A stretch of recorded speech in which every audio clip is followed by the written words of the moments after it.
श्री सर्वज्ञ धर्मयोग प्रतिष्ठान द्वारा आयोजित ब्रह्मविद्या लीळाचरित्र प्रवचन आपण नित्यनेमाने ऑनलाईनच्या माध्यमातून उत्तरार्धातील अनुक्रमे लीळा आपण श्रवण करत आहोत। परमप्रीती महानुभाव दर्शन यूट्यूब चॅनल या चॅनलच्या माध्यमातून यूट्यूबच्या माध्यमातून आपण या परब्रह्म परमेश्वराची ब्रह्मविद्या श्रवणीय लीळा आपण आत्मसात करण्याचा प्रयत्न, समाजापर्यंत पोहोचवण्याचा प्रयत्न या ठिकाणी करत आहोत। तर आपण कालच्या सत्रामध्ये पाहिलं उत्तरार्ध लीळा क्रमांक 16 आणि 17 क्रमांकाची लीळा आपण कालच्या सत्रामध्ये पाहिलेली आहे। आजच्या सत्रामध्ये आपण उत्तरार्ध लीळा क्रमांक 118 आणि 119 क्रमांकाची लीळा या ठिकाणी श्रवण करणार आहोत। तर आपल्या पोथी प्रवचनाला आपण या ठिकाणी सुरुवात करूयात।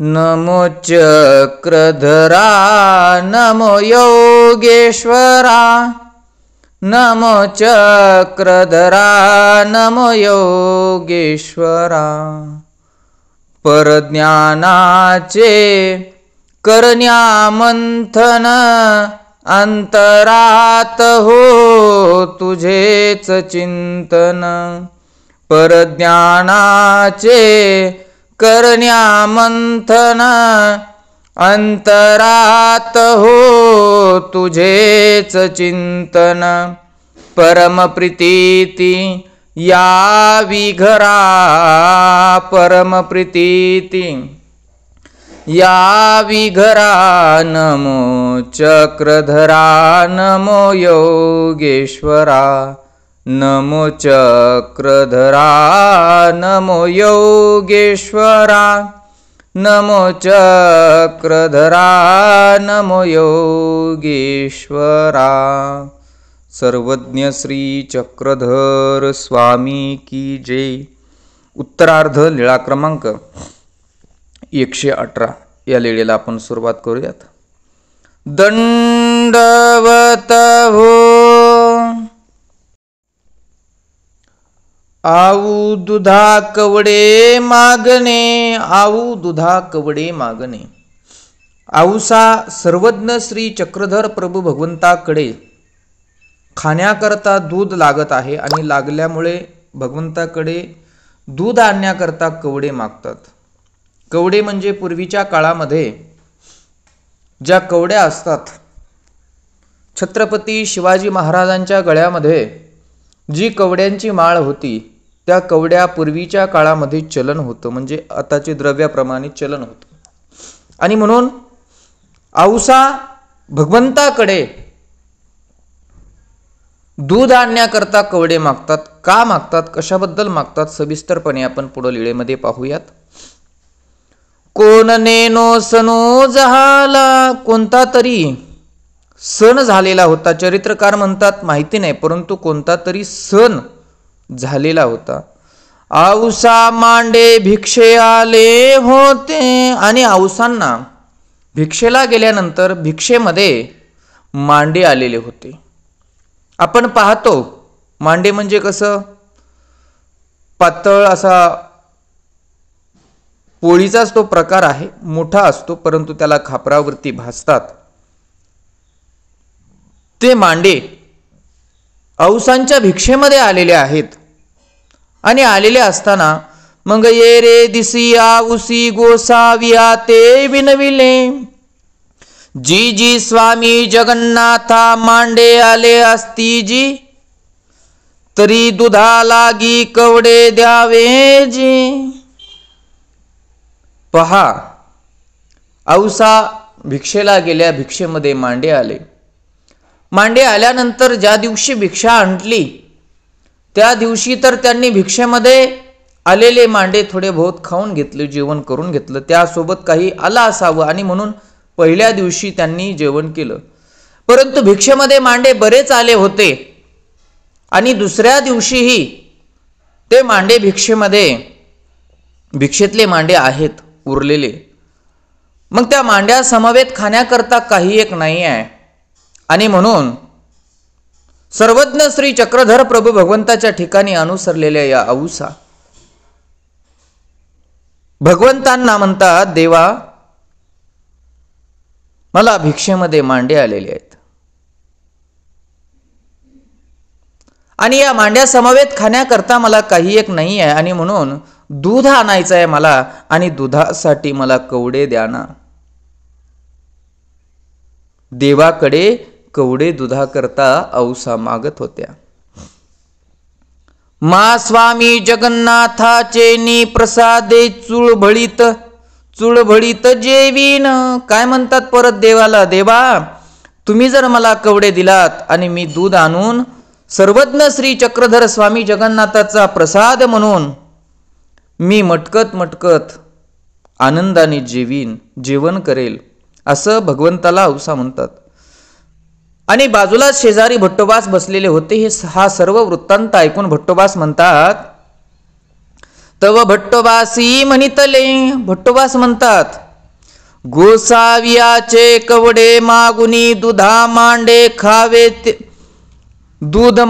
खावे ते धुळी खाय का. भट्टोबास पाहतात औसा देवाकडे दुधाकरता कवडे मागत आहेत, दुधाकरता कवडे मागत आहेत आणि देवाला म्हणतात की तुम्ही जर मला कवडे दिले तर मी दूध आणून आनंदाने जेवेल, स्वामी श्री जगन्नाथाचा प्रसाद म्हणून जेवण करेल, असं त्या ठिकाणी औसा म्हटलेलं भट्टोबास ऐकतात. आणि ऐकल्याच्या नंतर औसाला भट्टोबास म्हणतात, अरे स्वामींकडे कवडे मागून जेवण्याऐवजी, दूध खाण्याऐवजी, दूध मांडे खाण्याऐवजी तू धुळी का खात नाही, धुळी खा ना, असं भट्टोबास औसांना म्हणतात.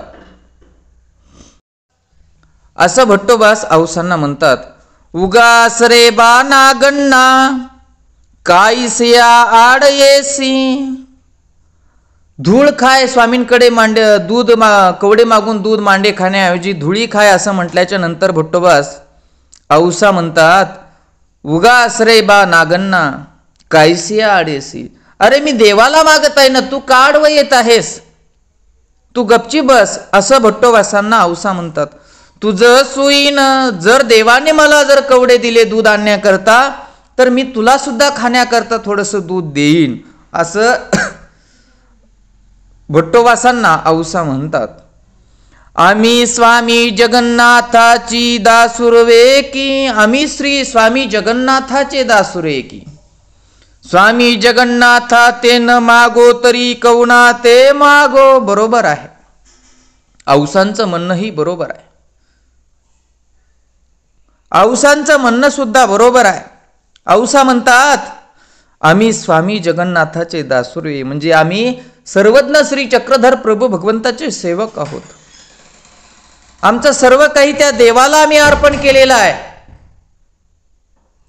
आम्ही त्या देवा वांचून त्या देवाच्या जवळच राहत आहोत. आम्ही फक्त त्या देवाचे दास आहोत. मग आम्ही ज्या देवाचे दास आहोत त्या देवाला आम्ही मागणार नाही तर कुणाला मागणार, असा औसा त्या ठिकाणी म्हणतात. सर्वज्ञे म्हणितले वानर्या नायकासी दुधा लागुनी कवडे ओपाग. लगेच परमेश्वर दयानिधी परमेश्वर आहे, दयाळू मयाळू कृपाळू कनवाळू, दयाळू मयाळू कृपाळू कनवाळू असणारा परमेश्वर, त्या परमेश्वराला औसांची दया आली. लक्षात घ्या, ज्याचं कोणी नाही आहे त्याचा परमेश्वर आहे. अनाथाचा नाथ तो परमेश्वर. तो परमेश्वर या जीवाला सगळं काही पुरवतो. फक्त या जीवाने अनन्य गतीने अनन्य भावे त्या परमेश्वराला शरण गेलं पाहिजे. अनन्य भावे देव माझा मी देवाचा ही भावना श्रद्धा अंतकरणामध्ये ठेवून जर हा जीवात्मा त्या परमेश्वराला जर अनुसरला ना, तो परमेश्वर सर्व काही या जीवाला पुरवत असतो. परमेश्वर प्रसन्न झाले. औसांनी देवाला प्रसन्न केलं. दुधाला कवडे देण्याकरता देवाला प्रसन्न केलं. आणि औसा प्रसन्न केल्याच्या नंतर देव प्रसन्न होऊन म्हणतात भट्टोबासांना, वानर्या नायकासी दुधा लागुनी कवडे ओपागा. म्हणजे नायकांना दूध आणण्याकरता कवडे द्या.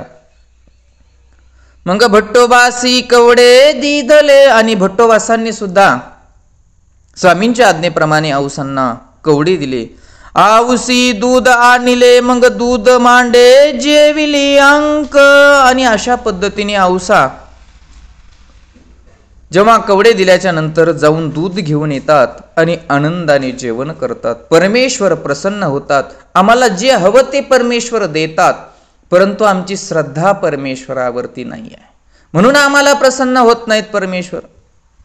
आम्हाला साधारण साधुसंत प्रसन्न होत नाहीत, इथे साक्षात परमेश्वर प्रसन्न झाले आणि दूध आणण्याकरता औसांना खऱ्या अर्थाने देवाने कवडी दिले. आमची नितांत श्रद्धा राहत नाही. आम्हाला एखाद्याने सांगितलं तुम्ही काय एकनिष्ठ म्हणता आणि तिकडे करता, अहो इकडे अमुक अमुक ठिकाणी गेलं ना तिथे फार गुण येतो, तिथे तुम्हाला बाधा होत नाही, काही होत नाही, तुम्हाला तिथलं फार गुण येईल, तुम्ही तिथे जा, मूलबाळ होईल, धनद्रव्य होईल, तुमच्या जीवनामध्ये भरभराटी येईल, असं म्हटलं की लगेच परमेश्वराची भक्ती सोडता, ही श्रद्धा सोडता आणि लगेच दुसरीकडे जाता. हीच खऱ्या अर्थाने आमची तुमची शोकांतिका आहे. भगवंताला आळवायचं असेल, भगवंताला प्रसन्न करून घ्यायचं असेल, भगवंताला आपलंसं करून घ्यायचं असेल तर खऱ्या अर्थाने त्या परमेश्वराला अनन्य भावे शरण गेलं पाहिजे आणि निष्ठा आपण बाळगली पाहिजे. आम्ही स्वामीनिष्ठ राहिलो पाहिजे. आम्ही या देवाचे आहोत, या देवा वांचून, या परमेश्वरा वांचून आम्ही कुठेही भरकटलो नाही पाहिजे. तर मग देव आम्हाला प्रत्येक गोष्टीमध्ये आम्हाला सहाय्य करतील आणि प्रत्येक गोष्ट आम्हाला परमेश्वर देतील. परंतु आम्ही देवाने सांगितलं तसं नाही वागलो तर देव कसं काय आम्हाला प्रसन्न होतील? नाही होणार. म्हणून लक्षात घ्या की आपल्या जीवनामध्ये जर भाव असेल, नितांत श्रद्धा असेल, आवडी असेल परमेश्वरावाचक आणि निष्ठा असेल तर परमेश्वर प्रसन्न होतात. असा आपल्याला या लीळेतून बोध झाला. असो तर या ठिकाणी आपली ही लीळा संपते. पुढील लीळा पाहूयात.